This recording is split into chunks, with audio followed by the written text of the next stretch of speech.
our coaching clients of mine as far as doctors. We recommend these to all your patients. So I said we're blessed to have George from Jing Herbs here today.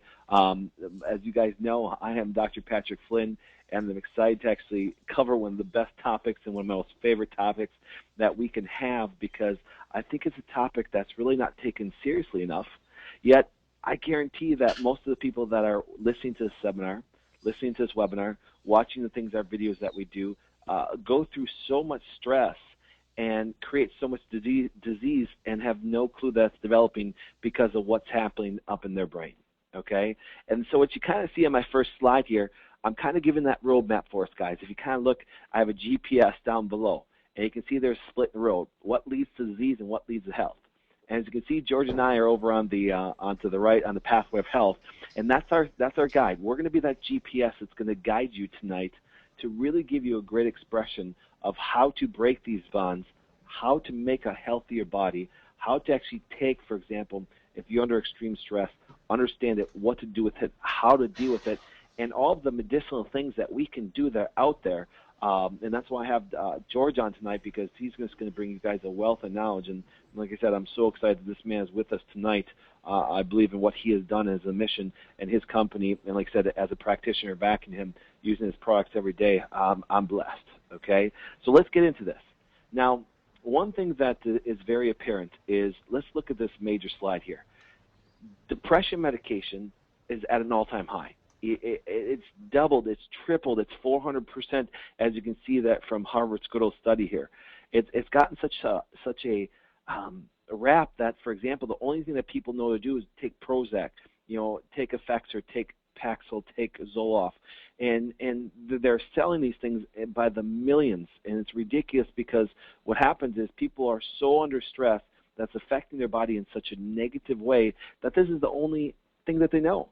One thing about being a natural doctor that way and what we can do for these people is the fact that we can give them a totally different roadmap, a totally different path, but a lot of people don't ever address the major causal issues that lead to these things that break down for this need of the medication anyways.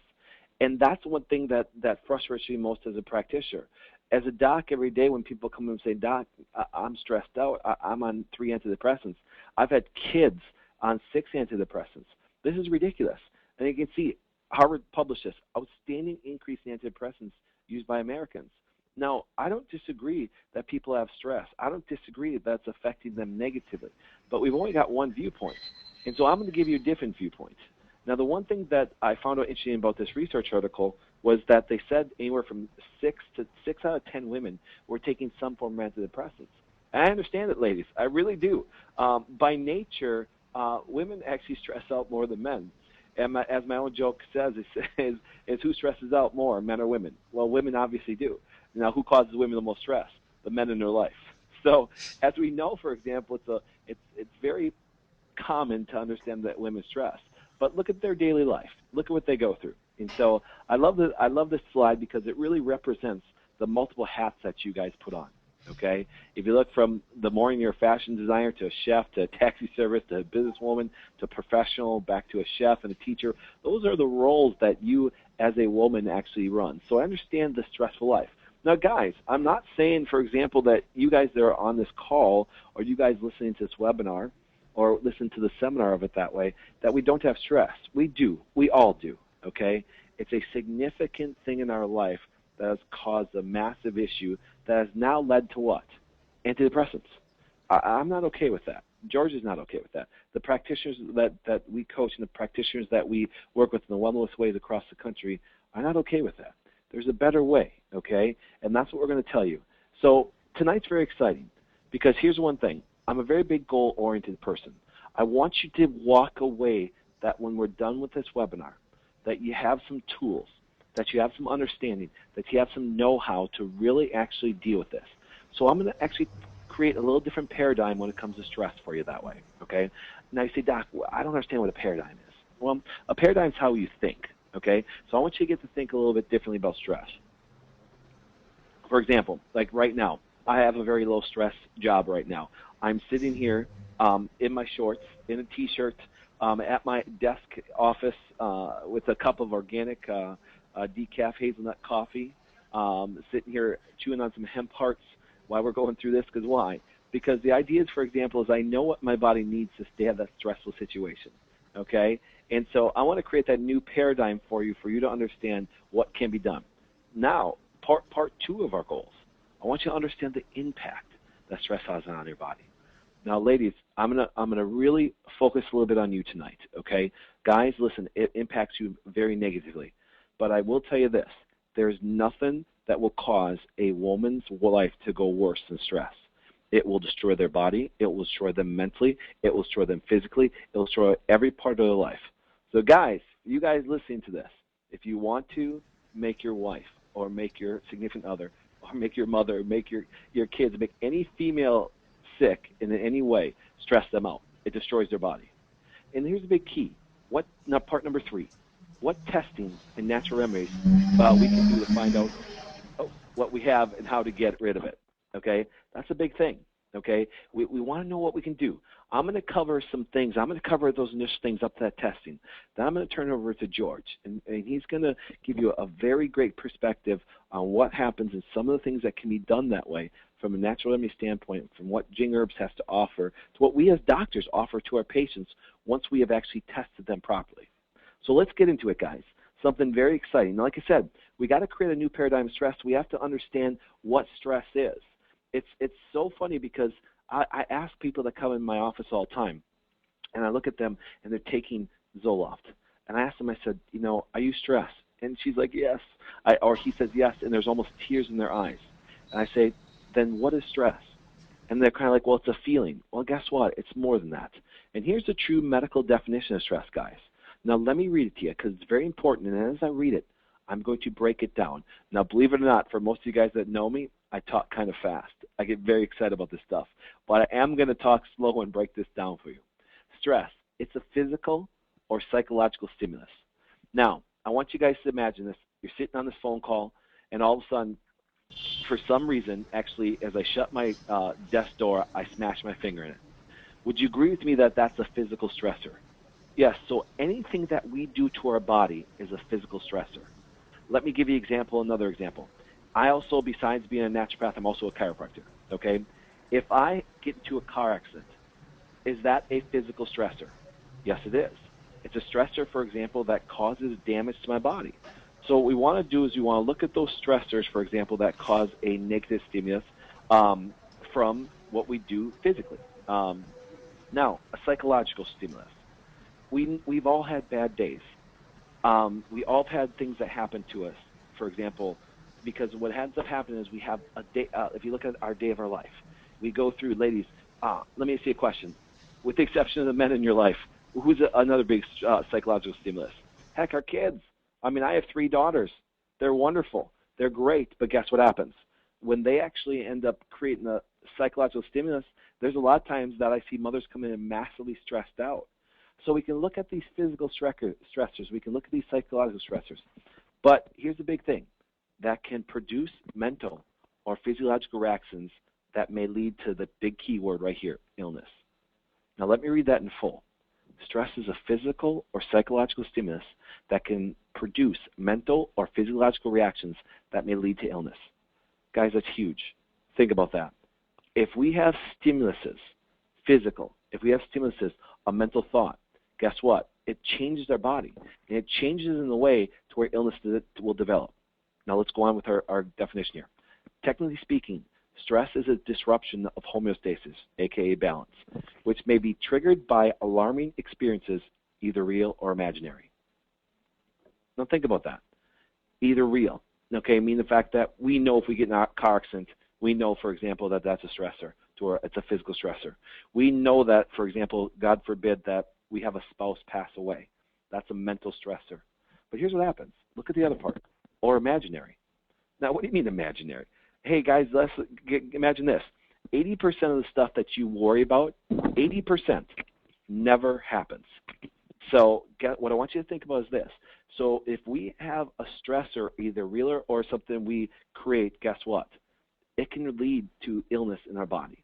Now, I love this last part. See this last part? Disruptions can be physical, they can be emotional, or they can be chemical. Now, if I take a medication, is that a chemical stressor? You bet your butt it is.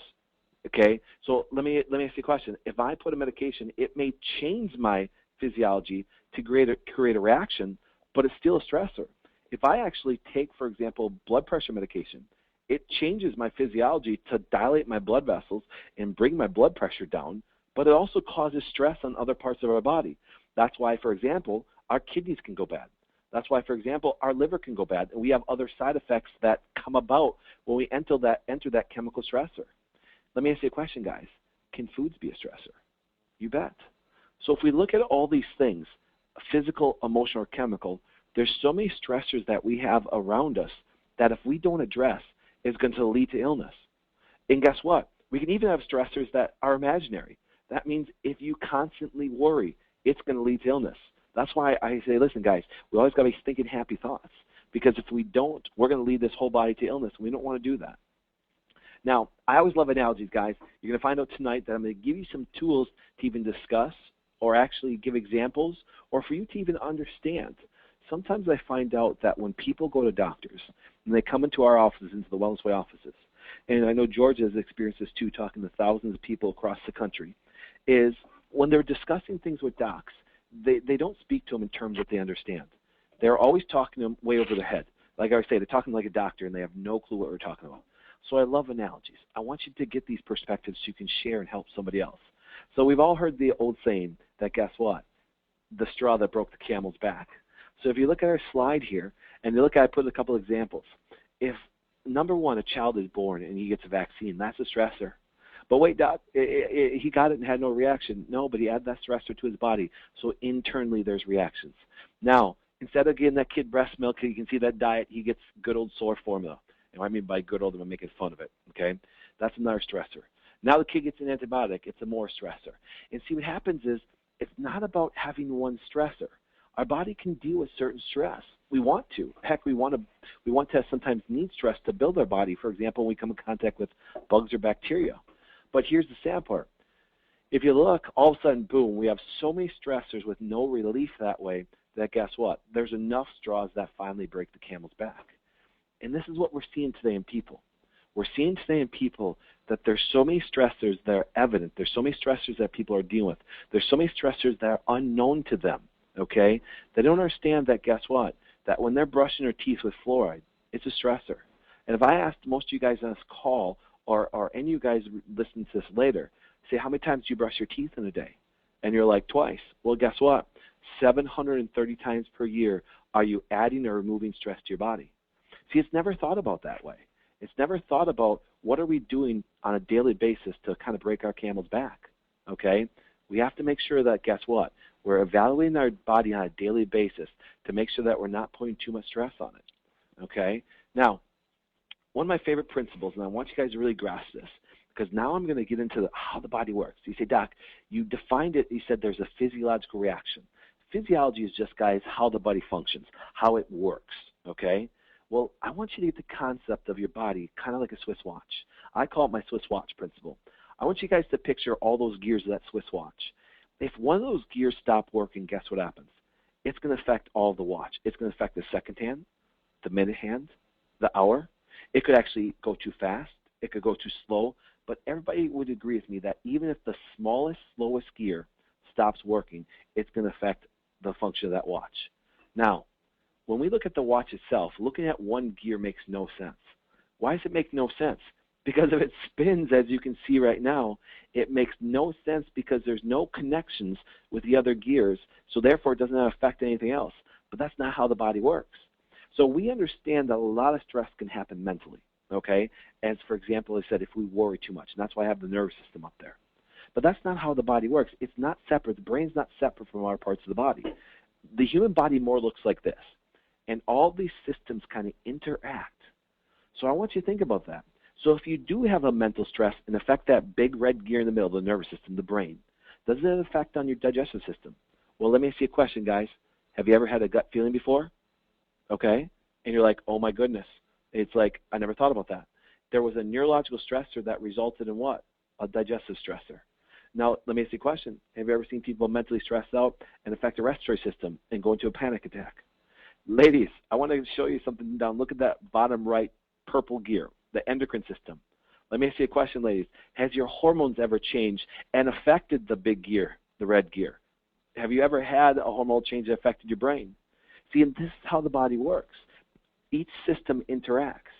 Now, so imagine that we put stress on any of these systems, on any of these gears. What does it do? Well, that's the big thing. What effect does stress have on all of our organs? It's monumental. It's going to stress the kidneys out. It's going to stress the adrenals out. It's going to stress the liver out. See, we sometimes think that stress is just mental. No, there's a chemical component. There's a physical component. And so what we want to do is this, is we want to address all those stressors that now start to do what? Playing that change of the Swiss watch, okay? Playing that physiological change on what is going to cause our body to do what? Overload and react that leads to illness. See, as a doc, I preach this every day. In our wellness ways, and all our doctors and all the doctors I coach that are even on this office or even on this phone call will say this, is I preach habits more than anything. Well, doc, wait. Do we want to take our medicinal things? Yes, we do. They're very important. But every day, for example, if you're eating McDonald's.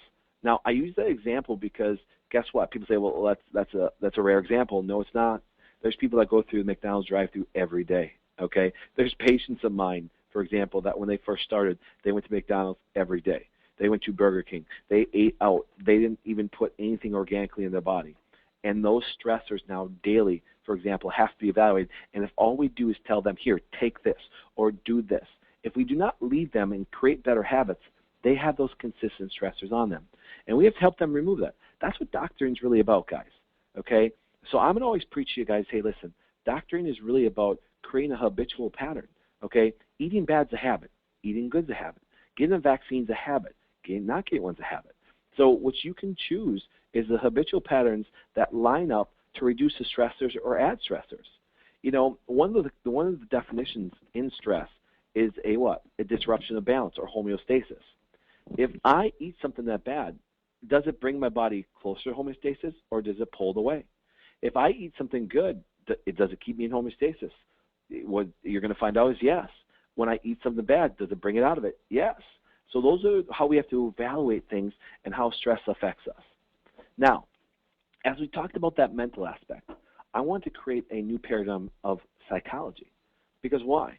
Because if we can look at psychiatry and psychology like the Swiss watch principle, we're going to be able to understand it at a much different level and then be able to test people appropriately to see, for example, what is going on in their body to measure to find out what they need. One of my greatest statements that all of my clinics stand for, okay? It's the Wellness Way model. It's what I teach my docs. It's what I teach my coaching docs. It's what I teach my patients every single day, is our model is very simple. We don't guess, we test. Why? Because there's no two human beings that are the same on this planet. So what we can now do is if we can find the appropriate test which each person needs, we can figure out the exact demands of each person. If I have a person that, for example, has kidney stress, or if I have a person that has adrenal stress, we can now properly measure them, and then we can give them the appropriate herbs, the appropriate medicinal mushrooms, the appropriate things that are going to restore those things in the body. Sometimes, for example, we get into this pattern of not testing properly. Psychiatry is the ultimate profession on that. Let me prove it to you, okay? In order to understand a different value of psychiatry, I want you to actually, or psychology, whichever one, they're both the same, you have to understand the stress response. For example, the stress response, for example, starts within the brain. And I say, wait. Stress can be a physical thing. What can happen? Well, sure. We can have a physical stressor. It triggers our sensory system. For example, if I smash my finger in my desk right now, there's going to be a sensory response that tells my brain, listen, there's a trauma. And you can see, for example, this is a side view of the brain, and the little green and the blue and the brown organ below, for example, we're going to see, for example, this is the pituitary, shooting down to the adrenal glands down there, and then we get a response. Now, that's the big thing, guys. It's called a stress response. Your body doesn't make mistakes, guys. When you introduce a stressor, it has to respond. Now, let me give you the perfect example. That's kind of going to be some of an aha moment for some of you guys that are here that haven't heard me, or not a patient, or haven't listened to George, or haven't listened to any of the Wellness Way doctors. Guess what? Blood pressure is a normal response. High blood pressure is a normal response. Wait, doc, that makes no sense. High blood pressure can cause stroke and kill me. High blood pressure is a normal response to a stressor, It has to be. That's how we get away from the stressor. And our body, for example, responds to what we introduce it. If I smash my finger, it's going to respond with higher blood pressure. If I eat something bad, those are the physiological changes. Those physiological changes, even though they're normal responses, doesn't mean long-term it's going to be good for you. Now, if we look at the bottom of this slide, you can see the adrenal glands. The adrenal glands start to produce epinephrine, norepinephrine, cortisol, DHEA. These are hormones, for example, that are produced in response to stress. Now, why is that significant, guys? It's very significant because there is, for example, epinephrine, norepinephrine, cortisol, DHEA are all measurable. They're all measurable, okay? That's the one thing, for example, I want you guys to understand. They're all measurable because in psychiatry and psychology and anything dealing psychologically with stressors that way, nobody measures them. They don't. I guarantee right now, if there's somebody out there listening to this call right now that's on some form of psychiatric medication, I guarantee you've never had your stress hormones measured by an MD. I guarantee. Because why? They don't do it. How do I know? I deal with it every day. Now, let me show you something. Let's look at what happens to the anatomy of stress. The nervous system, like I said, it detects the stressor. So that big red gear detects that there's a stressor. Now it activates other gears to respond. That's why you see sympathetic nervous system. It's like the gas. It gets fight or flight. You get an increased heart rate, increased blood pressure, increased sugar, increased cholesterol. All those things are responsive to stressors that way. Now, you can see the parasympathetic nervous system. It's going to try to slow it down a little bit so it doesn't get too high, but we got to get away from the stressor so it's going to do what it needs to do. Now, there, as you can see in that first picture, the nervous system releases the hormones. These hormones, by definition, are called catecholamines. That's for the doctors listening to you, okay? Epinephrine, norepinephrine, guess what? Those are what? Those are hormones. Guys, that's adrenaline and noradrenaline. That's why, for example, when you actually get stressed out, you feel that adrenaline rush. But here's the key, guys. What's the last four words you can see on the bottom in red? From the adrenal glands. Wait. Well, the one thing about those hormones, they're produced by the adrenal glands, which are not in the brain, but they have a major effect on our body and our brain. Now think about that. Those hormones, number one, are produced in response to stress and then go back and have a significant effect on the brain. Now guess what, guys? Not all neurotransmitters are produced in the brain. If you can grasp onto that, guys, you can understand stressors. When you trigger your body, there's always going to be a response that the brain is going to come in contact with that creates a whole physiological, like the definition said of stress, a whole physiological response that leads to imbalances, that leads to non-homeostatic balance that way. But not all neurotransmitters are made in the brain. Epinephrine, norepinephrine, guess what? They're neurotransmitters. They're not made in the brain, okay? As you can saw, they're made in the adrenal glands. Now, don't get me wrong. Some of it is made in the brain, but the majority of them is not. DHEA, for example, one of the most abundant hormones we have. It's made in the brain. It's made in the adrenal gland. Apologize for that. It's made in the adrenal glands. So if you understand that kind of paradigm of psychiatry, that when there is a stressor, if any parts of the body stress out, it's going to cause a brain effect. The brain itself, mentally, we can think a bad thought, and it's going to stress us out. But if we have a physical stressor, if we eat bad food all day, if we have a bad spine, if we actually do things that hurt our body, it creates a stress response, and just like the Swiss watch, all organs are affected. It's going to drain our adrenals. It's going to drain our kidneys. It's going to drain our heart. It's going to even physically drain our brain. Now, I never, like I said, I'm going to use big words. But here's one word, guys, that, for example, I want you to actually understand. Now, as I take a sip of my good organic coffee, decaf, of course. But anyways, what happens is these are called enterochromaffrin cells. And I say, Doc, you're speaking like a doc now. I don't understand. What are they? What's that big picture of a big old green bolus up there and all those things that stick up and look like pillars? Well, guys, that, for example, as you can see, are the cells that make serotonin. See, the enterochromaffrin cells make serotonin. Now, if we have low serotonin, guys, what's going to happen? You're going to be depressed. Why? Because serotonin the enterochromaffrin cells produce serotonin, and if they're low, guess what happens? What I want you guys to understand is this. If it's low, you're going to be depressed. And now, you say, well, Doc, well, those cells, they're very important. We're just talking about depression and stress and all things like that. Well, here's one thing I want you to understand. Guys, imagine where those cells are made. You say, Doc, they're in the brain. No, they're not. If you look, guess what? They're found in the GI tract. Now think about that. They're found in the GI tract. Yes, some of them are produced in the brain, but about 90% of them are in the GI tract. Let me ask you a question, guys. Have you ever had a gut feeling before? Yes, you have. Because why? Because when the demand for serotonin is needed, guess what happens? It's produced in the GI and we get that soothing effect. Why do you think you guys crave foods when you're depressed? Do you follow me on that? You don't crave exercise, you crave what? Foods. And when it hits that GI, there's a production of this, and now those hormones circulate and they even cross the brain. So I want you to think about that. If you look at the paradigm of psychiatry, psychology, any doc that, for example, deals with stressors, deals with people on antidepressants, deals with people on SSRIs, MO inhibitors that way, they're always going to focus on the neurology, on the brain, and never realize that compartmentalizing the brain as the only thing that controls this aspect of stress is ridiculous. All of the body can be affected by stress. Your big toe, guys, can affect stress levels. Don't believe me? Smash it. Tell me how your brain responds. Tell me how all parts of your body, including your heart, respond. That's significant. Now, why is this significant when it comes to those endocrine reference cells? Well, here, remember my motto, guys? We don't guess, we test. I love testing. Guys, listen, I won't even take care of you if I can't test you. Why? Because all I'll be doing is guessing with you, and it's against everything I stand for. It's against everything that every doctor I ever trained. Any doctor that works for me directly, any wellness way across the country, guess what happens? If we don't guess, we test. And guess what? It's very important. And here's a simple diagnostic test that shows hormone levels. Remember, you say, well, Doc, wait, I thought we were talking about brain hormones. Yes, we are, neurotransmitters. But those hormones, for example, are in the periphery. It's very easy to measure them. Now look at this first one. Norepinephrine and epinephrine right on top of the first red marks there. Now to give you guys an example of the test, what I want you to show you is this. If you look, you don't have to be a rocket scientist to figure this out. Red is abnormal, black is normal.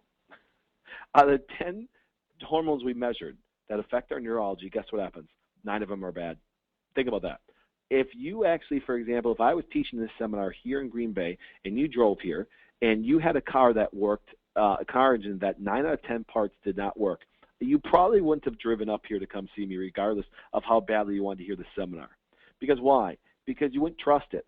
Now imagine this. So when people are thrown off hormonally, when all these neurotransmitters, norepinephrine, epinephrine, but look at serotonin. Serotonin's really low. So the epinephrine and norepinephrine is high, so stress levels are high, and serotonin is low. Imagine what this person is going through. A lot of stress. Now, guys, I want to show you something. I'm going to use my little control mechanism here. Let me grab my pen out of here. It's very important. Let me grab my little pen option here. Look how old this person is. This young lady is 10 years old, okay? 10 years old. She was on a ton of antidepressants. Wait, Doc, what do you mean ton? She was on 6 of them. Think about that, guys. She was on 6. No, Doc. That's uncommon. 10-year-old on six different medications. It's very common, guys.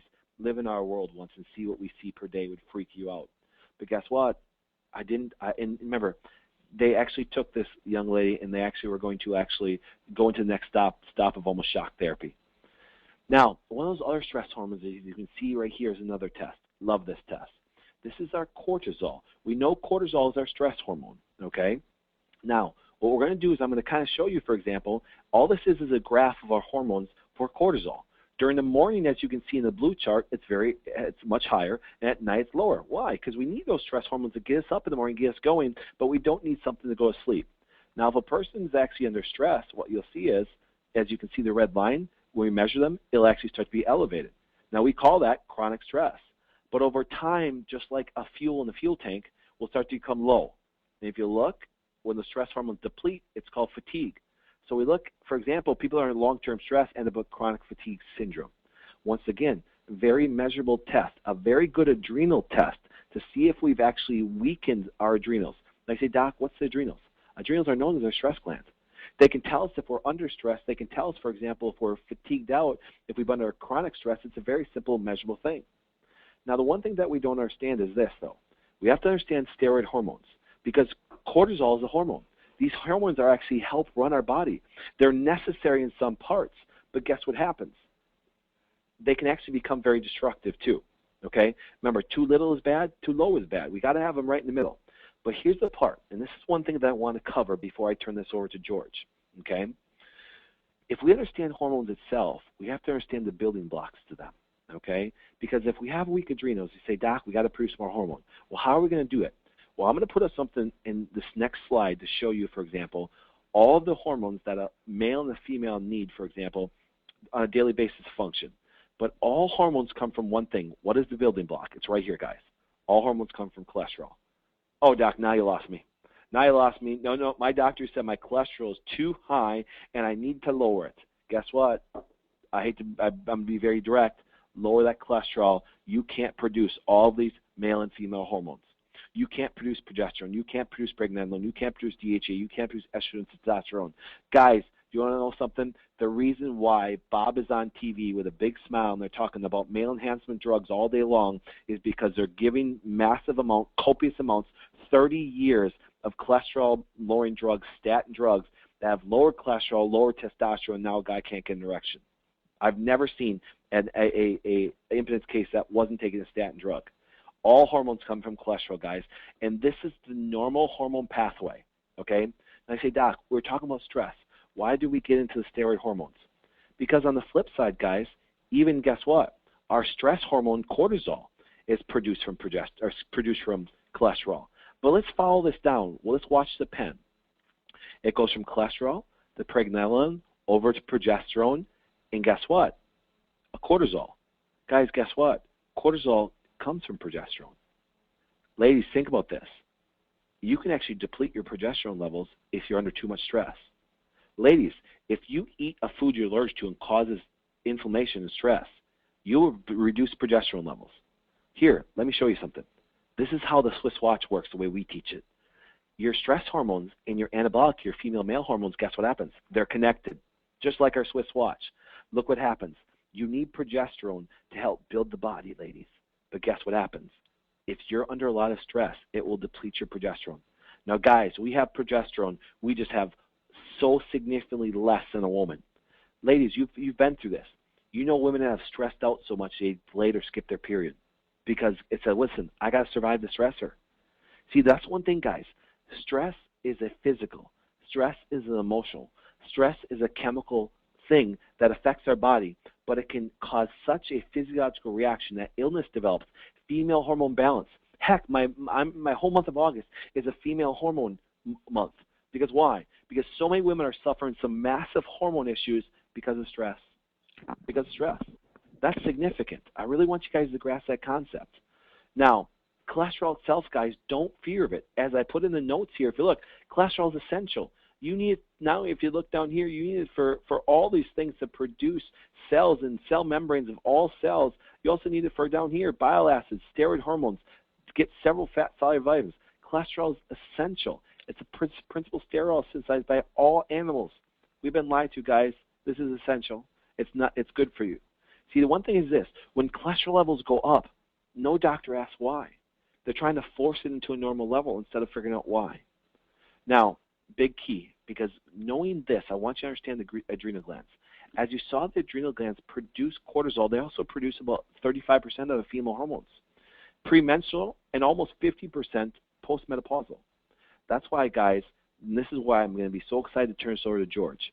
If you weaken your adrenals, ladies, and go into menopause, and you have weak adrenals and weak kidneys, guess what happens? You're setting yourself up for a lot of bad female hormone problems postmenopausal.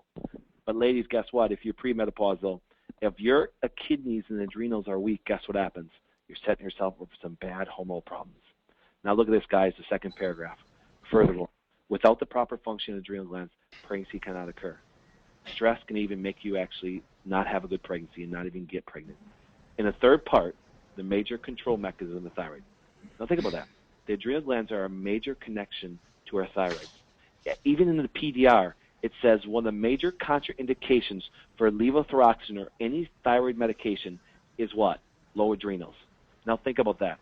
If right now you're on this call and you're taking a thyroid medication, if your doctor did not measure your cortisol levels, he should have never gave you that medication. Who says so? Dr. Flynn? Nope. The PDR, the physician desk reference. It's a contraindication. Now, one thing that I'm very excited about is this man right here. He's going to go into something in such great detail, understanding the essence of everything that we do. And look at right away, kidney, adrenals, endocrine. So I'm going to turn this over to George, and George is going to go through just a wonderful representation of all these things. So, George, are you there? Yes, I'm here, Patrick. Okay, so I'm going to let him take over that way. And then if we have any technical difficulties, guys, please hang in there with us. We got a great, I want you guys to hear this wonderful information that George has for us that way. He's going to go through it. If we have to accidentally have him call back in or something goes on, because sometimes electronics, for example, we can't control. So I'm going to turn this over to this wonderful man that's going to give us a great idea of what's going on that way. And then, for example, then I'll wrap up at the end. So, George, it's all yours. I'm so excited to listen to you tonight. Oh, Patrick, it's great to be here with you. I hope you're not getting too much of an echo. Okay, so what I'm going to do is I'm going to explain the same thing that you were talking about with the stress response, but it's going to be in sort of a different construct. And we use three treasures. We use Jing, Qi, and Shen. Now, if you think of the body as basically an energy system, right? The Jing essence, or what we call the kidney adrenal energy, is the power station. When you had that slide up there, the central nervous system, and then you have all of the cogs around that. So all of those other systems actually will draw energy from that Jing essence. So all of the functions of the body depend on that. And the important thing about the connection with stress is that when you do have a stress that is incessant and unrelenting, eventually the adrenals will start to burn out. And once that happens, they are not able to supply energy to the rest of the system. So all the other systems start breaking down. Now, when you have stress in the body, okay. So what happens is physiologically, as you were mentioning, all those other systems really start shutting down, because what the body does is that the stress response is preparing for an emergency. You're going to go into the fight or flight mode, and then all the other organ systems will be shut off by the brain. The respiratory system will increase a little bit, but the digestive system will be cut off. Okay? And when that happens, that has a direct impact also on the immune system. So there's that cascading effect. But getting back to the kidney adrenals, so in classical Chinese medicine, when you talk about kidney adrenal energy, that actually includes the endocrine system, the brain function, and the spinal column, and the bone marrow. That's all considered Jing essence. Now, everything in the body is also divided into yin and yang, and most people are familiar with those two concepts. Right? One of them tends to be more of the fire, the activity, the male. The other is the cooling, the replenishing, the nourishing, or the female aspect. We even divide stress into excess and deficiencies. The excess has to do with what we call liver-qi stagnation. Now, the liver in traditional Chinese medicine or classic Chinese medicine is an organ system that is in charge of all the free flow of energy in the body. It certainly has a connection to blood. And in classical Chinese medicine, the energy and the blood actually flow together. And when you have a stress in the body that's impacting the whole system, what happens is that liver energy tends to become a little bit stagnant. And when it becomes stagnant, you can actually feel the energy start to seize up in the body. Right? That's what we call liver-qi stagnation. If that becomes excessive and constant, the liver will start to create heat. And the outward manifestations of heat are irritability, fidgeting, restlessness, and anger. And you can see people are under stress are also going to manifest those kind of qualities too. They can have all of those things happening. Now, in stress, in the deficiency, which is basically caused by overthinking or over-worrying, it's going to lead to a different kind of condition. It's going to lead to what we call heart and liver blood deficiencies. And the kind of manifestations that you get with that are like palpitations and forgetfulness and insomnia. But you'll also get a little bit of fire in that too. So that all has to do with the Jing essence. Okay, now we're going to go to the next slide.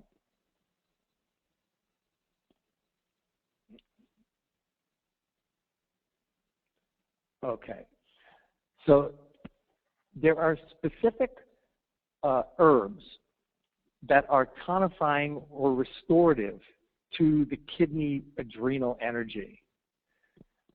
And especially people who start to feel like they've got that adrenal burnout, these are definitely the herbs that are really good for this, or replenishing that energy. And the first one is lycium. And most people know this herb as goji, goji berries. The meridians that this herb enters are the liver, the lung, and the kidney. So anytime you have an herb that enters the kidney, then you're talking about the kidney adrenals again. Right? This also nourishes liver blood, so it will have a connection to what we call that liver qi stagnation that I was talking about. Okay. The next one is Hoshiwu, and a lot of people have actually heard of Hoshiwu. This is a pretty famous herb. Again, this is a kidney yin tonic, so lycium is a kidney yin tonic, Hoshiwu is a kidney yin tonic, and Ramania. Those first three, those are tonifying the kidney yin. Again, they nourish the blood and the yin, and they preserve the essence. So that's all about keeping that kidney adrenal energy strong, so it can basically fire the whole system. Right? Then the next three, the eucomia, the morinda, and the deer antler, those are kidney yang tonics, right? And this is more about the fire and the function of all of the organ systems. When you're talking about the yin tonics, the first three, okay, you're talking about the actual physical structures of the organ systems. So those herbs actually nourish that. They nourish the actual structures. The eucomia, the morinda, and the deer antler, they would actually nourish, okay, the function of the organ systems. That's how the yin and yang is divided with those herbs. Now, eucomia is also incredibly good if you've got athletes in your practice, okay? Eucomia is an amazing herb for the bones, especially maintaining a strong skeletal system. It's totally amazing for that. So it nourishes the sinews and the bones. And again, it tonifies the liver and the kidneys. Morinda is another one that's very similar and probably just a little bit more gentle than eucomia. It's a little bit less yang. And then deer antler is by far the most amazing herb on that list, because deer antler also has a regenerative aspect to it, a regenerative power. It has IGF, which is one of the insulin-like growth factors. It's got amino acids. It has prostaglandins. It's got ectosaponins. So it's all about regeneration. It is a kidney yang tonic, again. So you'd have to be a little bit careful with it because it is really powerful, but an amazing herb for tonifying kidney adrenals. Also, great anti-inflammatory too. Okay. So next. All right. So now we talk about qi, which is the second treasure. Again, this includes the digestive and the respiratory function. Now, in classical Chinese medicine, the food that you eat and the air that you breathe, the combination of those two energies is going to create the qi that your body uses on a day-to-day basis. It also has to do with the immune function, what we call Wei Qi, and the functioning of all the organ systems and the energy flow in the body, right? Now, in our society, if you have, a perfect diet, if you get all the rest that you need in the world and you don't have any stress in your life, you're probably going to be able to create a sufficient amount of qi so that your body can run on a day-to-day basis without you becoming fatigued. But what happens in our society especially, right, especially with stress, which places such incredible demands on our system, the amount of energy that we create from the food that we eat and the air that we breathe is usually not sufficient to really get us through the day on a day-to-day basis. So what the body does automatically is it will start to go for that Jing essence, the kidney adrenals. Now that's a stored essence, right? And when the body has to use that to survive on a day-to-day basis, that's when you really start getting into trouble. That's when you start seeing symptoms of fatigue, symptoms of chronic fatigue, and general, lack of energy. This is where you can also see people going into depressive states because they don't have the energy. One of the things that Qi does is it has that upward lifting energy to it. It really propels you forward. And when you start lacking that, you start to draw in and you start to go inward. And that's when you see a lot of depression happening. When the Qi disappears, that's one of the things that happens. Now, the other thing that we're talking about in stress, when that stress response happens, and as I said, what the brain does is it starts turning off the systems that are drawing energy, and the energy that is not needed for that particular instance. So if it turns off the digestive system, it's going to also have a cascade effect on all of that anabolic stuff that's going on in the body. All of the energy that's being created is also going to be shut off. So it's sort of like a catch-22. The other thing is the immune system will be impacted from it. And also the brain function. Well, we all know that when we're under stress, we certainly cannot make good decisions because the front part of the brain, which is involved in that executive decision making, well, that's actually turned off, and all the stuff is coming from the limbic area, which is that reptilian brain, and that's all about survival. So that's another thing that happens during the stress response. Okay, and go to the next slide. So some of the amazing herbs that we have that are incredible Qi tonics that will really maintain your energy level and keep your immune system strong. And these herbs are also known as adaptogenics. So one of the things that adaptogenics do in the body is they actually allow you to deal with stress on a more efficient basis, that it doesn't have the negative aspect or the impact that it does normally if you have adaptogenic herbs. Now, the first one, astragalus, is probably, this is like the king of the energy tonics. This is for really quick, fast energy. And this is an herb that has been researched recently that has the ability to actually maintain the end caps, the telomeres at the end of the DNA strands, so that the cells, when they replicate, they don't make mistakes and they actually live longer. So this is an incredible anti-aging herb. But the reason that it's on this list also, the Qi tonic, is one of the two of the meridians that this herb enters are the spleen and the lungs. So those two Qi creating meridians and organ systems, astragalus enters both of those. Rhodiola is another amazing Qi tonic. That ginseng is really famous. Most people know about ginseng. Again, an incredible adaptogen. Ginseng is there are several kinds of ginseng. So in our discussion of the yin and yang, you have to take the ginseng that's really appropriate for the constitution that you are. American ginseng is much better for people who have more of a yin constitution, who tend to be more timid or shy and don't have that fiery, outgoing personality.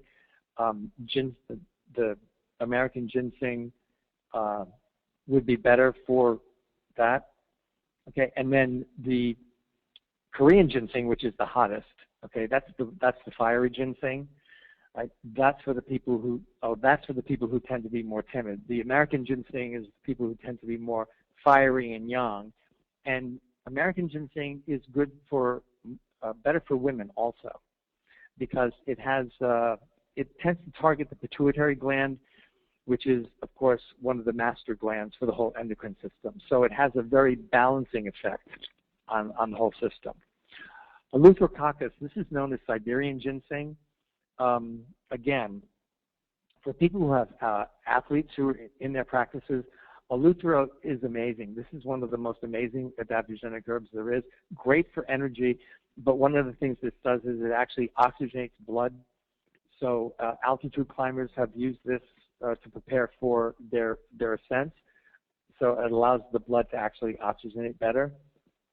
Gynostemma is one of the great Qi tonics, very similar to ginseng in its effect, and a great longevity tonic. Now, there is a formula called ginseng and longan, which I have here, and ginseng and longan is specifically really good for the digestive system. It's good to restore the digestive function, and it's also a good blood builder. So those are the Qi tonics, all amazing in their activity and in their effect. Next slide. Okay, so Shen is the third treasure, right? This has to do with the emotional well-being, mental wellness. Now, psychologically induced stress is a Shen disturbance.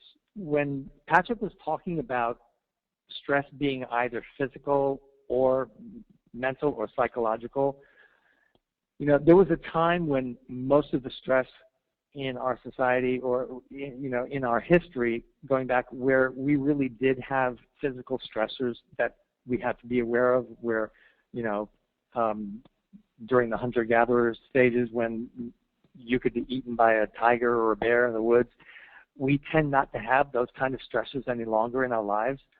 Now we fear more, the bulls and the bears in the stock market than anything else. But those stressors have become more internalized. One of the things that happens to us a lot in dealing with stress is that we give a lot of energy to conditions that we actually do not have any control over. And this is one of the things that actually creates stress in the body, is when you have a perception that you don't have control over a situation. That's exactly the time when you should make the decision not to actually invest any energy in that, because you don't have any control over it, and sort of let it go and sort of concentrate on the things that you really do have control over. Because your perception will basically determine how much stress response there is.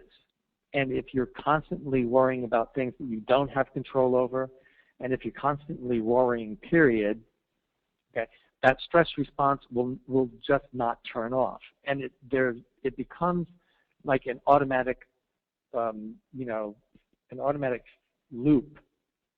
And it keeps on repeating and repeating and repeating. And that's when you really get into trouble as far as the adrenals go, is that your body, again, is constantly drawing all of this energy to support that stress response that you're having, and you're not ever giving it a break. I mean, some people are, they're stressed 18 hours out of the day. And you just can't sustain that. That's when, the body just starts breaking down. When I talk about the Jing Qi and the Shen, they're almost like different states of energy also. Okay, the Jing is it's that more solid, that stored energy. And as it transforms under the influence of Qi, it transforms into energy or Qi, right? And then the next transformation is from Qi to more of the mental and the mind functions. So there's that kind of a downward up movement, but it works the other way around also.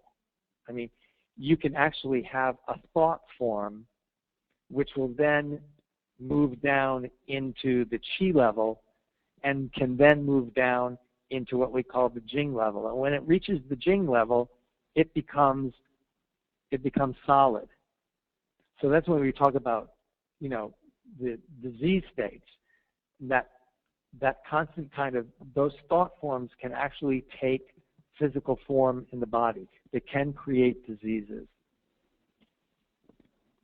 Okay, next slide.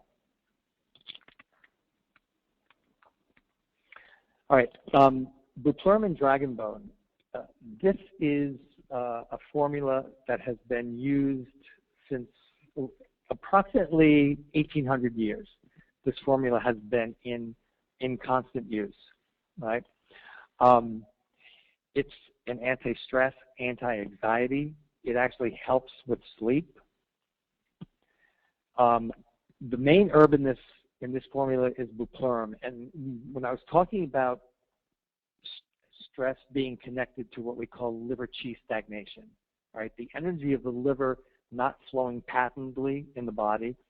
Buplurm is one of the herbs that really does change that and releases that energy, and it allows it to flow again, so that people get like almost immediate relief from this. They can actually feel the tension just leaving the body, just melting away. The buplurm and dragon bone, I've used this formula for almost 20 years now, and it's incredible. It's just miraculous. The way it really helps people get rid of the stress, and it deals partly with the root of the problem, because a lot of Western meds, as Patrick was mentioning, okay, they really treat the manifestations, okay? They treat the symptoms, but they don't go to the root of the problem. One of the things that classical Chinese medicine and all of these herbs do is they actually go to the root. They treat the core. Buplurm and dragon bone will go to the root of the stress in the body. The herbs that I was talking about in the kidney adrenal category also go to the root, because, as I said, that the Jing essence is basically the energy that powers the whole system. Okay. Now, this next herb, reishi, and again, one of the most incredible tonic herbs. Reishi has a lot of amazing qualities to it, but what it does is it calms the heart. It's also great for the liver and the cardiovascular system. It's amazing, and it's an immune system tonic. But the reason why we use it so much is because of its Shen calming qualities. It's a little bit different than the energy of the buplurm and dragon bone, where the buplurm and dragon bone tends to be a little bit more sedating and like really calming. Reishi has the ability to calm you and center you, but at the same time, it raises the spirit. So it really makes you feel good too. Right? Ginseng we've already spoken about. Again, pearl. Now, pearl is another amazing Shen tonic, and the reason that is because it's one of the minerals, so it has that very grounding energy to it. It's in a lot of the formulas in traditional Chinese medicine because of that. it also has a very cooling nature.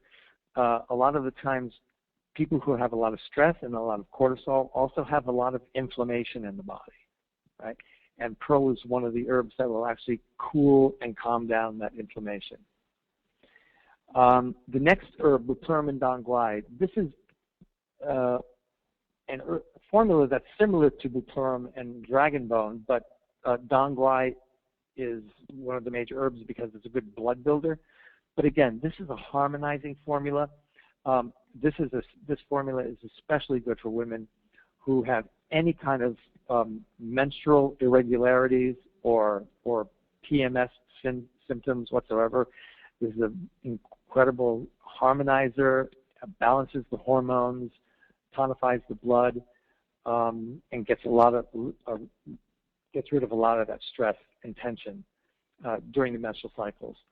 So again, classically, it's been used literally thousands of years. So basically, those are the three treasures, the way we see them interacting, and how stress can impact each of those treasures. All right. Well, thank you, George, so much for that great information there that way. The great thing is see our next slide, you can see why, for example, we use Jing herbs so much as doctors. It's kind of funny because for some of you guys that know me on here, by far, you guys know that I am a medicinal mushroom, let's say, fanatic. It's one of my most favorite things in the planet. And something that I will take every day the rest of my life is reishi.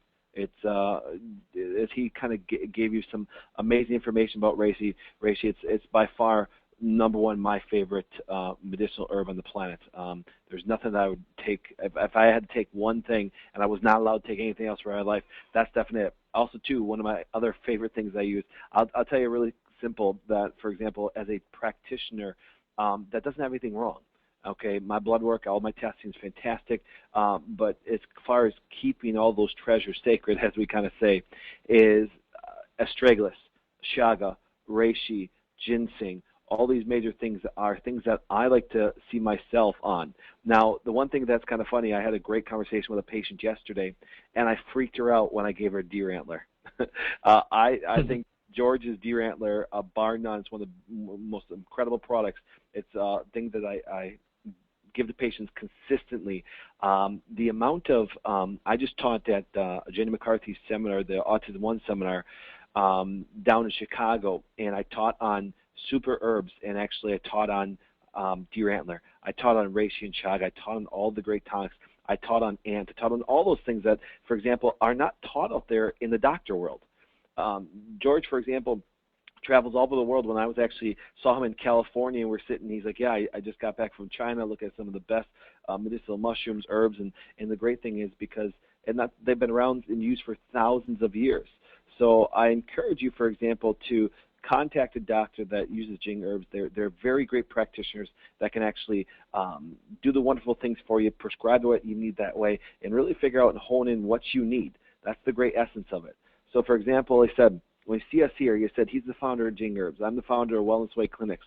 We've come together on a seminar tonight that I believe that is life-changing. I believe, for example, that what we have to offer with our medicinal qualities as far as our herbs, our education as far as being a doctor, coming together is that's how you impact the world, guys.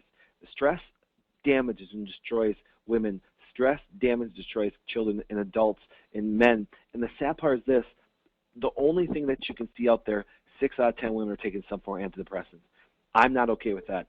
George is not okay with that. We've dedicated our lives. I guarantee that George is going to be speaking on and putting the best quality herbs out there till the day he dies. It's a passion for him, it's a love for him. That's why I've teamed up with him. That's why, for example, he's in all the Wellness Way clinics. His products, for example, will be prescribed to patients every single day as long as I still am practicing that way. They're absolutely amazing that way. For example, this is us, guys. You know, as you can see, we're the Wellness Way. If you can see, we don't guess, we test.